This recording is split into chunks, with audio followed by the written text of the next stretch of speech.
जदयू के राष्ट्रीय अध्यक्ष ललन सिंह की झारखंड के मुख्यमंत्री हेमंत सोरेन से मुलाकात को लेकर के सियासी गलियारे में चर्चा का बाजार गर्म है। कल हुई इस मुलाकात को राजनीतिक तौर पर बेहद तवज्जो मिल रही है।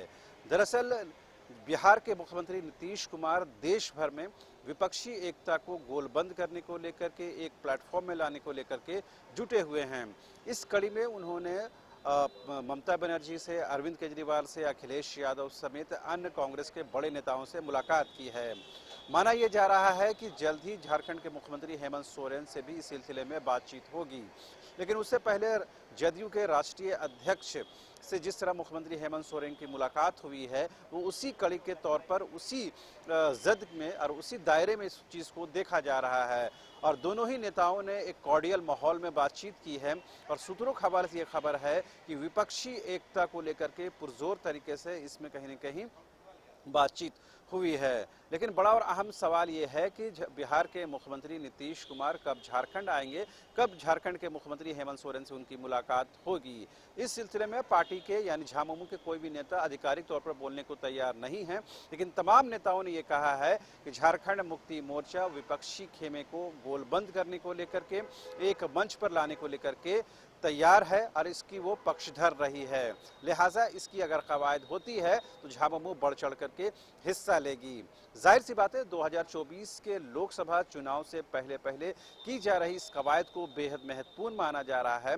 और ये माना जा रहा है कि इन तमाम पार्टियों को एक मंच पर ला करके कहीं न कहीं बीजेपी को एक चुनौती देने की कोशिश की जाएगी। जहाँ तक जदयू का झारखंड में इंटरेस्ट का सवाल है, तो फिलहाल झारखंड में जदयू की जो स्थिति है वो बहुत अच्छी कही नहीं जा सकती है। और फिलहाल वो एनडीए में थी, लेकिन एनडीए से बाहर होने के बाद अब ये कयास लगाए जा रहे हैं कि झारखंड में भी जदयू यूपीए का हिस्सा बन सकती है, समर्थन दे सकती है।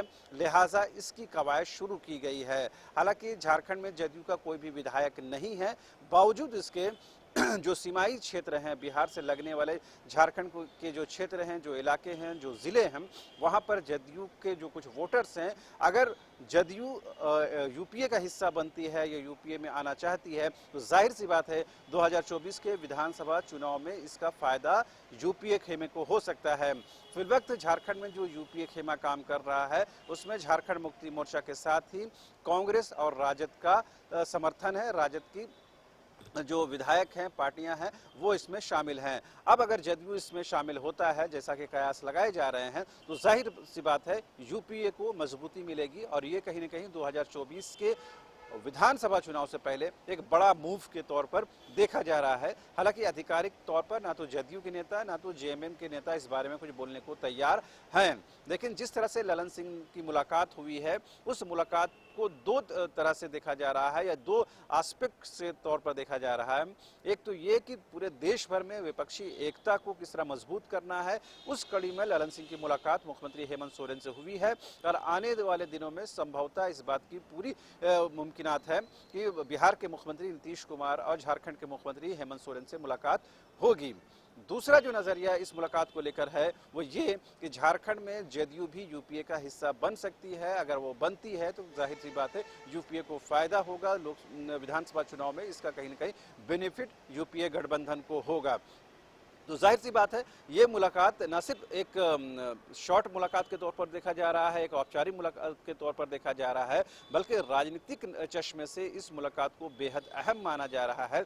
यही वजह है कि आपने देखा होगा कि झारखंड और राजधानी रांची से जो अखबार शाये होते हैं, उन तमाम अखबारों में इस खबर को तवज्जो दी गई है। तमाम मीडिया घरानों ने इस खबर को कहीं न कहीं कवर करने की कोशिश की है और ये बताने की कोशिश की है कि किस तरह से जदयू जो है वो झारखंड मुक्ति मोर्चा के जो कार्यकारी अध्यक्ष हैं तो उनके संपर्क में हैं, उनके राष्ट्रीय अध्यक्ष के संपर्क में हैं। और आने वाले दिनों में ये मुलाकात जो है वो और आधिकारिक तौर पर होगी और कहीं न कहीं ये चीज़ और जाहिर होगी कि जिस तरह से नीतीश कुमार दिल्ली में, पश्चिम बंगाल में, यूपी में बड़े नेताओं से मुलाकात कर रहे हैं, उसी कड़ी में, उसी पॉइंट ऑफ व्यू से अब वो झारखंड में भी आएंगे और उनकी मुलाकात होगी। लेकिन उससे पहले ललन सिंह ने मुख्यमंत्री हेमंत सोरेन से मुलाकात की है और बेहद कॉर्डियल माहौल में यह बातचीत हुई है। और जाहिर सी बात है जब दो नेता मिलते हैं तो उसमें सियासी गुफ्तगू होती है। लेकिन देश में अगले साल पार्लियामेंट्री इलेक्शन होने वाले हैं और झारखंड में विधानसभा चुनाव है, लिहाजा 2024 से पहले इस मुलाकात को बेहद अहम माना जा रहा है और कहीं न कहीं इस मुलाकात के क्या और समीकरण हो सकते हैं उस चीज़ पर चर्चा हो रही है, इस चीज़ पर कहीं न कहीं फोकस किया जा रहा है। हमारी भी कोशिश ये है कि 2024 को लेकर के जो भी सियासी एक्टिविटीज़ हो रही हैं उस पर फोकस किया जाए और उसके जो क्या मायने हो सकते हैं, उसके क्या प्रोज एंड कॉन्स है, उस बारे में आपको बताया जाए। फिलहाल ललन सिंह की मुख्यमंत्री हेमंत सोरेन से मुलाकात को सियासी नुक्ते नज़र से बेहद महत्वपूर्ण माना गया है। आने वाले दिनों में ये चीज़ें और खुलकर सामने आएंगी। फिलहाल आप देखते रहिए न्यूज़ 22 को। मुझे यानी शहनवाज को दीजिए इजाज़त।